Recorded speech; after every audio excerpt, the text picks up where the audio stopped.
এরই মধ্যে অর্থমন্ত্রী ক্রিস্টিয়া ফ্রিল্যান্ডের পদত্যাগ যেন সমস্যাকে আরো জটিল করে তুলেছে। ট্রাম্পের শুল্ক আরোপের ঘোষণায় এখন অস্থির কানাডার রাজনীতি।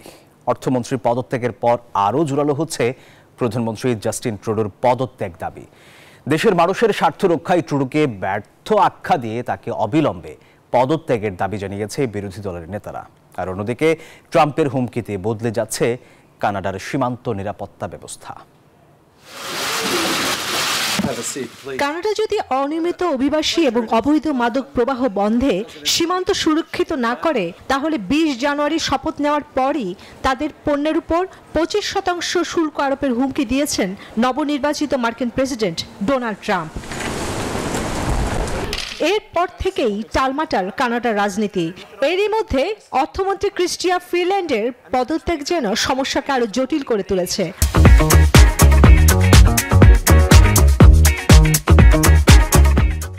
বিরোধী নেতাদের অভিযোগ, সাধারণ ক্যানাডিয়ানদের স্বার্থ না দেখে নিজেদের স্বার্থ রক্ষায় ব্যস্ত জাস্টিন ট্রুডো। অবিলম্বে ট্রুডোকে পদত্যাগের দাবি জানান তারা। এদিকে যুক্তরাষ্ট্রের সীমান্তে নতুন নীতি ঘোষণা করেছে কানাডা সরকার। অবৈধ অভিবাসীদের ঢল ঠেকানো এবং মাদক চোরাচালান রুখতে নজরদারি বাড়ানোর সিদ্ধান্ত কানাডার। বুধবার ট্রুডোর 4 জন মন্ত্রী এই পরিকল্পনা প্রকাশ করেন, যে পরিকল্পনায় নজরদারি, গোয়েন্দা তথ্য এবং প্রযুক্তির উপর জোর দেওয়া হয়েছে। সে সঙ্গে আন্তঃসীমান্ত অপরাধ বন্ধে যৌথ বাহিনী মোতায়েন করেছে কানাডা।